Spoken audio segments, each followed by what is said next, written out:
et bienvenue à notre deuxième capsule podiatrique. Nous sommes les docteurs Jannier Valard Et Raphaël Bélan. Nous sommes podiatres et ensemble, on va vous parler aujourd'hui des conséquences du diabète sur les pieds.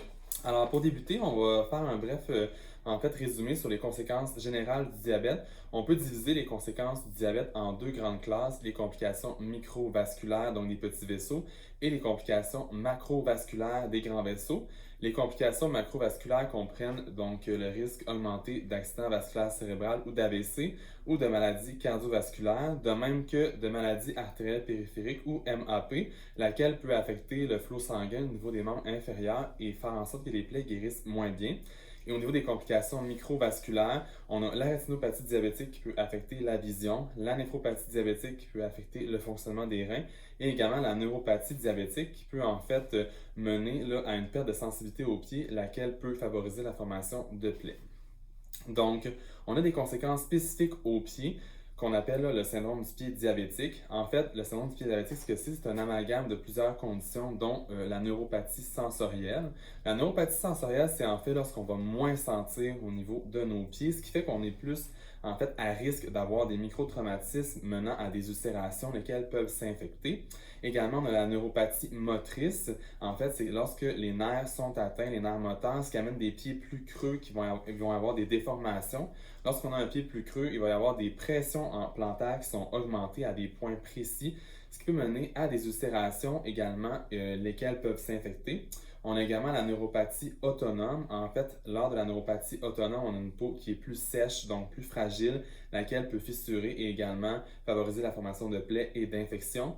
Et on a également l'artériopathie, en fait, qui comprend la macroangiopathie, donc qui est la maladie artérielle périphérique, laquelle va amener à une baisse de l'apport sanguin qu'on appelle une ischémie et également une réduction du potentiel de guérison. Lorsqu'on a le syndrome du pied diabétique, qu'est-ce qu'on doit faire? Bien, en fait, selon les normes là, d'une compagnie, en fait, un comité organisateur là, sur les soins en plaies, en fait, international, bien, ensemble, ils ont établi, dans le fond, 5 points à vérifier, 5 points à s'assurer qu'ils fonctionnent bien. La première chose, c'est vraiment d'aller identifier c'est qui les personnes qui sont à risque. Parce que c'est pas parce qu'on est diabétique qu'on va avoir ces conséquences-là. Par contre, lorsqu'on les a, c'est important de les prendre en charge puis s'assurer qu'ils ne se compliquent pas. Donc, il y a un beau tableau qui existe là, en ligne pour savoir, pour établir le risque à laquelle vous êtes. Donc, en fonction des résultats qu'on aurait à vos tests sensoriels, moteurs et tout ça, bien, on est capable de dire si vous êtes un patient qui est à faible risque ou à risque élevé de développer des complications. En fonction de ces risques-là, on est capable d'établir la fréquence à laquelle vous devriez être vu par un professionnel de la santé exerçant au pied, soit par le podiatre, le médecin ou une infirmière en soins de pied. Mais vraiment, ça peut passer là, de j'ai besoin de voir une fois par année, faire un contrôle annuel, à j'ai besoin de voir une fois par mois, une fois par 3 mois, dépendamment si vous avez déjà eu des ulcères ou même des fois, est-ce qu'il y avait eu ou pas amputation suite à la problématique. La deuxième chose, en fait, c'est vraiment d'inspecter et faire l'examen de nos pieds à tous les jours à la maison.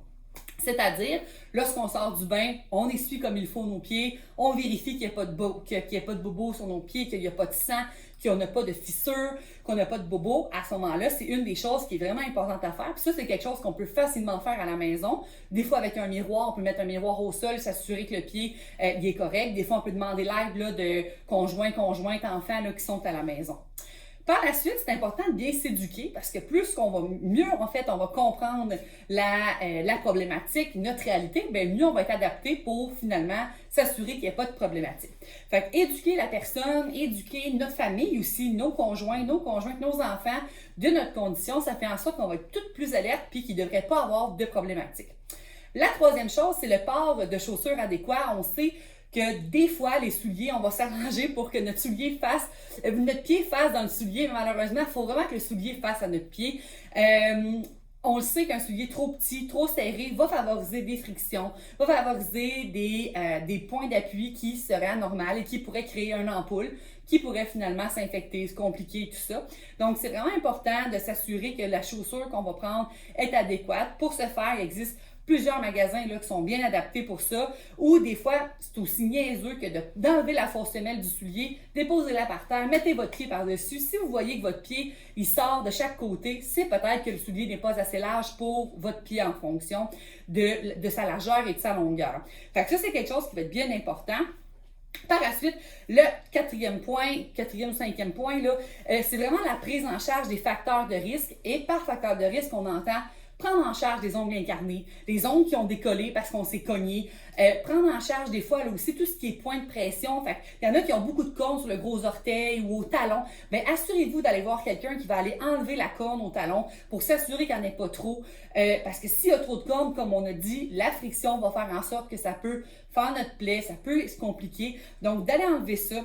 Traiter les ongles incarnés aussi, parce que l'ongle incarné, c'est une belle porte d'entrée pour les infections. Et si malheureusement, vous ne le sentez pas parce que les pieds sont un petit peu moins sensibles, ben c'est là que les complications vont arriver. Fait que d'où l'importance de vraiment bien s'occuper de nos pieds. C'est vraiment les cinq petits points à vérifier. Donc, si je fais un résumé, 1, on essaie de bien identifier notre risque en fonction de ce que le médecin va nous dire, le podiatre va nous dire. 2, on inspecte nos pieds régulièrement. 3, on y va avec vraiment une bonne éducation à notre famille, s'assurer qu'ils comprennent notre situation. On porte des chaussures adéquates à notre pied. Et l'autre chose, on s'assure d'éviter tous les risques, là, les facteurs de risque qui pourraient nous être associés. Habituellement, ça devrait quand même bien aller. Exactement. Donc là, c'est à votre tour de jouer. Prenez rendez-vous avec votre professionnel de la santé, donc un médecin, un podiatre pour évaluer justement votre risque d'avoir un syndrome du pied diabétique.